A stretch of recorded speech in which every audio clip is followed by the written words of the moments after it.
What animal is tiny but mighty? Can I get some guesses? Me. A Canadian goose. That's a really good guess. Are there any, it's not quite what I was thinking, but are there any more examples, guesses? A dog. Yes. A little dog, a chihuahua. A chihuahua.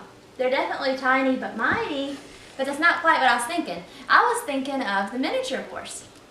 My goal in sharing this information with you today is to tell you all of the history, care, and uses of the miniature horse. Now, you all have expressed an interest in the miniature horse, so this is specifically going to help you today in deciding if you want a miniature horse and if you can take care of one. I'm an owner of a miniature horse, so I know firsthand what it takes to take care of them. And since this is a speech to inform you, I'm going to inform you with my personal knowledge and with knowledge of research that I have done. Miniature horses are amazing little animals. They have a unique history, they're relatively easy to care for, and they can do many activities. First, we're going to start with the history of the miniature horse. According to Jill Coffey, who wrote The Miniature Horse, the first minis were bred by royal courts in Europe to be pets and playmates for the young princes and princesses. And also in Donna Smith's book, The Miniature Horse, minis were shipped to the U.S. from Europe in the early 1800s. Also, according to Smith, who wrote the book of The Miniature Horse, Mormon Field bought these minis that were used in coal mines in Virginia. And this is a picture of him and his miniature standing outside of the coal mine.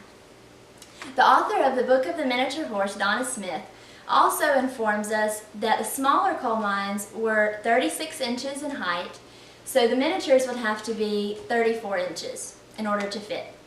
These ponies over time became known as pit ponies. According to Jill Coffey, who wrote The Miniature Horse, when machines began to replace these miniatures, Smith McCoy, friend of Mormon Field, found a new thing for them to do. He began to selling them as novelty pets. Care. Miniature horse care is very important. Miniatures do not eat as much as large horses, nor should they be fed as much as large horses. The essentials for miniature horse care and food is hay, grain, grass, and water. Now, the miniature horse does not metabolize fats like large horses do, so you can't overfeed them, or just like with humans, a lot of health problems will happen. And here's a good example. This miniature on the left is considered obese, and this one on the right is considered normal.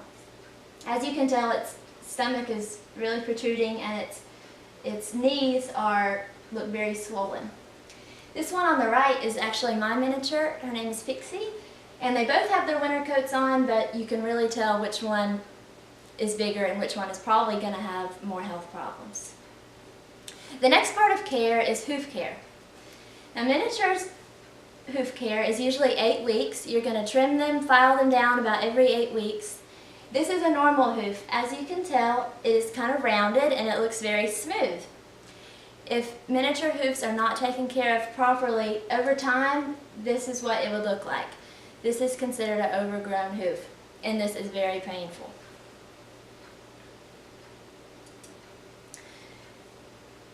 Grooming is also an important part of horse care. I have with me today 3 different grooming supplies that I use. The first one is called a soft brush, and as you can tell, it's really soft. This is what you're going to use on the face or to remove light hairs. This is the curry comb, which is going to be used for getting off mud, dirt, thick debris.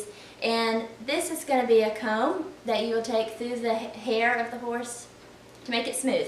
Now I'm going to pass these around for you to see them. Grooming is really essential. It'll make the coat of the horse really healthy. As y'all pass those around, I'm going to move on to the use. There are a lot of uses for the miniature horse and many activities that can be done. First of all, minis can learn to drive a cart. This is Pixie in her harness and her cart.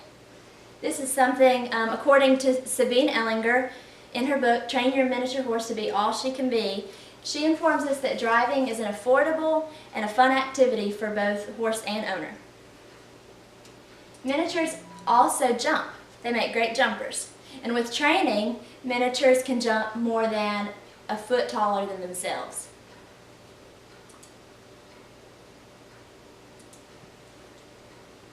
This is Pixie. She is 32 inches, and in this picture, she is jumping a 40-inch jump, which is 8 inches taller than herself. Miniatures also make great therapy animals. According to the Department of Science and Oklahoma State University, minis have proved to be great assets to therapy programs all across America, for children and for older adults.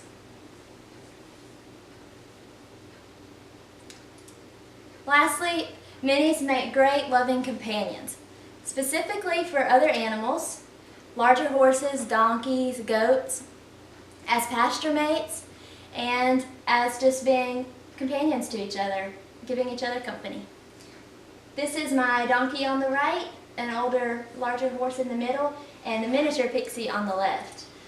And this is an example of a miniature with goats. They seem to like each other's company. As we have seen, miniature horses make wonderful pets, have a unique history, are relatively easy to care for, and are able to do many activities. Although they are tiny, they are an animal that you should consider getting because of the joy that they can bring to your life.